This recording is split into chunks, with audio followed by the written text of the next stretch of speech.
Segment 2, Northtown Neighborhood News Magazine, a presentation of Sonny Hirsch and myself. Dial us up on the web at www.ntnm.org. The last 10 years of shows are there in individual segments. 356,000 shows watched. Thank you very much. Community Policing Caps24.org. We are very big on that. Sonny is the chairman of the District Advisory Committee of the 24th District. And if any of you are members of the district and watching, make sure you vote for Sonny for chairman of the District Advisory Committee in the upcoming election, and vote early and vote often. And it is a pleasure, and this is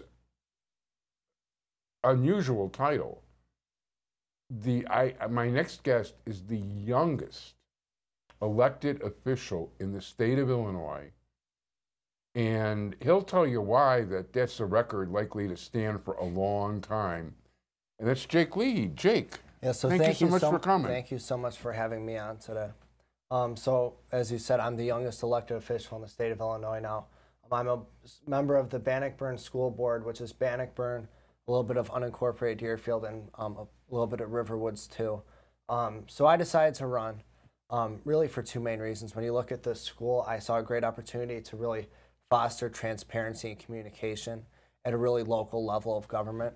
And when you look at what's going on in Springfield, what we need people to step up and to really make a difference. And I saw a great opportunity here to set a great example for the state of how government should be run and how it should be representative of the people of the state.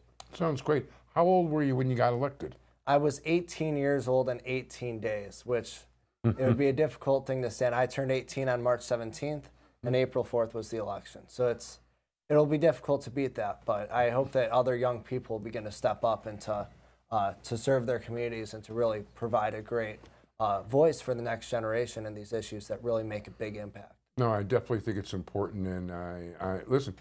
And not to mention you're good and aggressive too, because you actually approached me. But I thought it was such a cool thing. I really did. I was very impressed when you won.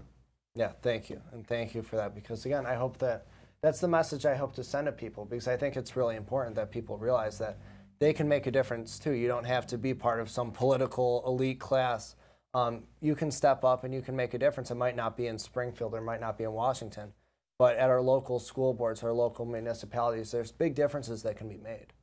And by the way, you can probably affect the community more on your local school board than you can in Springfield. Absolutely. I mean, one person in Springfield can't do that much, but one person on the school board can make a big difference. How many people are on the school board? There's 7 members of the board. And it's a pretty small school, so it's nice to be able to have that and to be able to talk to people and increase dialogue and do all those things that are so important at really all levels of government. Again, it starts at the local level. They say all politics is local, and that's where this all starts. And that's why it's incredibly important that we all get involved and we all realize what's going on here. And they say that 75% of your property taxes were on the ballot on April 4th, on those off-year municipal elections. That's really where your money is being decided and where it's going. And people need to realize that, because it really has a huge impact on what's going on in your lives and everybody's life. Is this the high school you went to? No, it's actually the elementary school district. So I graduated less than 4 years ago there. I went there for 9 years. My brother went there for 9 years. I have 5 cousins who went there for 9 years. It really is part of my family and part of who I am. And that's really, again, a big reason why I decided to run and to step up, because it's something that's incredibly important to me, and to see it continue to succeed and be a great school for the students there. And you have recent familiarity, there's no denying that. Absolutely. In a way that's very unlikely for another candidate to have. Yeah, and that's for sure. And people always bring up and question whether I have the experience to be on there, because they bring up the budgets and hiring decisions and all that. But what I always say is that there are 7 people on the board. I'm one of 7. I mean, I wouldn't want 4 or 5 or 6 of me on there, yeah. But just having 1 or 2 perspectives, you have that different voice who understands what's going on in the classroom, what it's like to be in the classroom, and that's incredibly important to understand as the teachers, who understands everything going on there, which again, I have doctors and lawyers and all these different qualified people who are also on the board who understand the other aspects of it, which are incredibly important too, but it's just to improve it and to make it even better. What was your margin of victory? It was actually, I got 28%. There were 4 people on the ballot. Yeah. So I think I got about 13% more than the next Nice. person. So out of the 4, I was in first, which was pretty good to see how that worked out, because I was going door to door, talking to people, making sure that people knew that this election was going on. I mean, because some of these precincts where the turnout was 8%, and it's incredible how low that is, especially you see such a divisive election from November, and then people have an opportunity to really have their voices heard, but they just decide not to. So that was really a thing too. I'd knock on the door a couple days before the election. Almost nobody knew the election was going on. Wow. So that was an important thing too, to tell people this is an election and it's really important. And there are a lot of important races here: the township races, the village races, all these different things that actually have a big impact on people.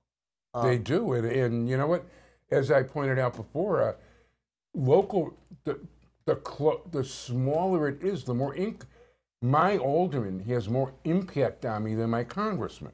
Absolutely. I mean, that's again what people don't realize. I mean, it's great to decide I'm in the 10th district for Congress, so it's great to argue whether it's Bob Dole or Brad Schneider should go. But at the end of the day, the impact that one or the other is going to make isn't going to be that big. No, not at all. You know, yeah, it's nice to have your guy there, but no. I mean, it's not going to change your life. No, not at all. That's for sure. No, what happens in a school, though, theoretically could change your life. Yeah, absolutely. I mean, that's one thing that already we've been able to see some changes. Nothing huge again. I mean, there's nothing that was a glaring thing that needed to change. I thought that the school district was actually run pretty well. But again, it's about having that voice, having that that communication and transparency taking place. But so one example is just last meeting, which was actually on election day, of course, so I was there. And so I weighed in a little bit, and we were talking about the schedule, whether the schedule should change to become more reflective of the high school. Is the part of the problem is that we offer surveys the school has done to the parents of the district to say, do you want the schedule to be reflective of the high school or not? All the parents who have kids at the high school and at the elementary school always say that they want it to be the same. Everybody else doesn't want to change it. But what you realize is when you talk to people and they realize the differences that it can make and what it will make a couple years down the road when they have a kid in high school, they all support it. So we've been able to change it so that next year it'll be almost identical, which just makes everybody's life a lot easier. So you have families who can't go on vacation because they have one kid in school, one kid not. And just minor things like that where it really does make a big impact in these people's lives. I mean, most people aren't going to complain about it because that's just the way it is, but just having that voice and that perspective of saying, wait a second, I know how this works. My brother was at Bannockburn when I was at the high school, so I know how that works and how the dynamic can be really difficult. So again, it's minor things like that. That's not a partisan issue or anything. Just having that. No, it's common. Certain things are just common sense. Absolutely. People don't realize that most legislative bodies agree with each other 85 to 90% of the time. Absolutely. You just don't read about that. Yeah. No, that's the thing. I mean, you have no idea how much it's really about common sense. And what's great, again, is when I'm there, they've already been willing to work with me and ask me how I think it should be. Because, again, I have that perspective, and I think that's incredibly important to capitalize off of that. And not just on mine, because there's other people, obviously, who went there, who go there, who have different perspectives. So one thing that I'm championing is setting up advisory committees or advisory councils, which will basically allow for students and recent alumni and parents and community members to have a voice in what's going on. Maybe they don't want to be on the school board, but if they want to have a perspective and to voice their concerns, and that's something that I think would be awesome, just to make sure that we're reflective of the people, which is, again, what it should be at the end of the day. No, definitely. And listen, there's no question, actually having been a student there just 4 or 5 years ago, you know, means you have a much better idea what's going on than, I mean, from a different perspective completely.